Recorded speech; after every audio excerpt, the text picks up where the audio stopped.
都市の断片からなる構築。村山智義の作品呉築物。日本近代美術史において、1920年代は得意な時代である。西洋の前衛芸術の潮流が一気に流入し、芸術家たちが様々な実験を試みたこの時代、表現手法は一様ではなく、絵画、文学、舞台、建築に至るまで、ジャンル横断的に、新しさ、への意志が爆発的に展開された。その渦中にあって、演劇、舞台美術、絵画、評論と多岐にわたる表現活動を行った村山智義1901から1977は、まさに全方位的モダニストと呼ぶにふさわしい存在である。その村山が1925年大正14年に制作した呉築物は、油彩と紙、布、金属、木、毛髪、印刷物など多様な素材を用いて制作されたコラージュ的構成作品である。その表現形式は一見混沌としており、通常の絵画の枠組みから大きく逸脱しているようにも見えるが、そこには明確な構成原理と都市的リアリティ、そして作家の強い意志が内包されている。呉築物は、いわゆる絵画ではない。油彩のみに依存せず、木片、布、紙、金属、ブリキ、革、毛髪、印刷物など、従来の芸術素材から大きく逸脱した日用品や雑多な素材が組み込まれている。これらは単に貼り付けられているのではなく、一定の構成原理に従って配置されている。とりわけ注目すべきは、画面に存在するグリッド格子構造である。この格子は、ピエト・モンドリアンの新造形主義にも通じる形式であり、一見して混沌とした視覚世界に一定の秩序と方向性を与えている。素材の硬軟、光沢とマット、印刷と手仕事の対比が明確なリズムとして画面内に宿っており、それが観者の視線を導いていく。また、左上に突き出た角材と画面中央に位置する下向きの矢印との関係性も興味深い。これらは単なる図像的な記号ではなく、物理的質量をもって画面に介入してくる存在であり、垂直性と重力、指示と下降といった構造的なテーマを内在している。これらは建築的な空間感覚を想起させるが、それは比喩ではなく、まさに構築物というタイトルそのものの意味に結びついている。この作品の表現は、同時代のヨーロッパのアバンギャルド運動、とりわけロシア構成主義やドイツのバウハウスの影響を強く受けていると考えられる。村山は1920年代前半に渡独し、ベルリンを拠点に滞在中、ロシアから亡命していた芸術家やバウハウス関係者との接触を持っていたとされる。彼の思想には、ロシア構成主義のアーティストたち、タトリン、リシツキー、マレービチらの芸術を生活へ、素材の真理を探るという態度が色濃く反映されている。構成主義においては、芸術は単なる視覚的美の追求ではなく、社会的構造の視覚化、労働と技術の芸術的転化が主眼であった。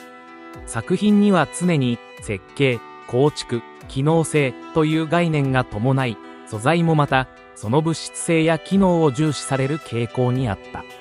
村山の呉築物もまた、物質と視覚、重力と記号、そして動線と秩序といった構成主義的な問題意識を明確に備えている。呉築物を読み解く上で欠かせない視点が、当時の都市という文脈である。1920年代の東京は、関東大震災からの復興過程にあり、都市空間の再編と近代化が急速に進行していた。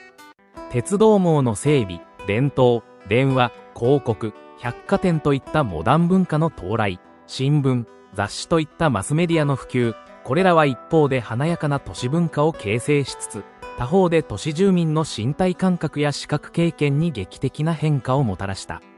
村山がこの作品に張り込んだグラビア雑誌の切り抜きや、光沢ある金属片、日用品的素材は、そうした都市的断片の象徴である。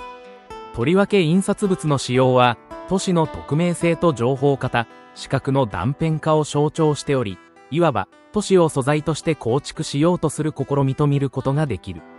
また、画面中央の下向き矢印は、単なる視覚的記号ではなく、重力、下降、方向性を示すものであると同時に、都市の中心、地地下への誘導、あるいは視線の集中点としての役割も果たしている。これは都市の構造物、ビル群や地下鉄、標識、信号などの記号的読解をも内包しており、視覚と空間、そして身体性の交差点を成している。村山智義は単なる前衛芸術家ではなく、思想家、批評家、劇作家、舞台美術家、編集者など多様な顔を持つ人物である。彼の芸術観において最も重要なキーワードは構築であり、それは構成コンポジションや構造ストラクチャーのごとも重なりながら、単なる造形行為を超えて世界を再編する思考そのものに通じていた。彼は芸術を私的感情の表出としてではなく、社会的構造と視覚の論理との調和として捉えようとした。呉筑物における素材の選択、構成の厳密さ、都市的断片の取り込みは、すべてこの構築的思考の表出であり、それは混沌から秩序を抽出するという行為に他ならない。そしてこの思考は、後年の彼の舞台美術、出版活動、社会運動にも通底しており、彼にとって芸術とは単に表現の手段ではなく、社会の再設計を目指す運動体でもあったのだ。呉筑物が制作されてからおよそ100年が経過した現在、この作品の持つ意味はますます深く、かつ現代的に響いてくる。というのも、私たちの世界は今、再び断片化の時代にあるからだ。情報は分節され、視覚はスマートフォンとモニターに分散され、都市は空間的にも時間的にも分裂している。その中で、村山智義の呉筑物は、断片をいかにして構築するか、混沌をいかに秩序づけるか、という問いを改めて我々に突きつける。ここで重要なのは、村山が提示したのが、完成された美ではなく、構築されつつある過程そのものであるという点である。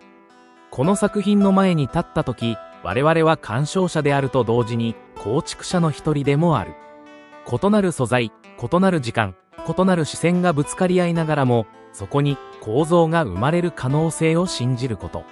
それは100年前のモダニズムの夢であると同時に、私たちが今もなお抱える切実な課題でもある。村山智義の呉筑物は、単なる一枚のコラージュ作品ではない。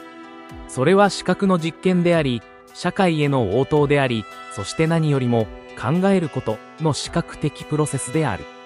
バラバラな素材を寄せ集め、それに秩序と意味を与えること、それは美術のみならず、社会、政治、思想においても重要な栄意である。この作品を前にするとき、我々はただの鑑賞者ではいられない。むしろ、それぞれの視線、経験、知識を通じて、作品とともに世界を再び構築する共犯者となるのである。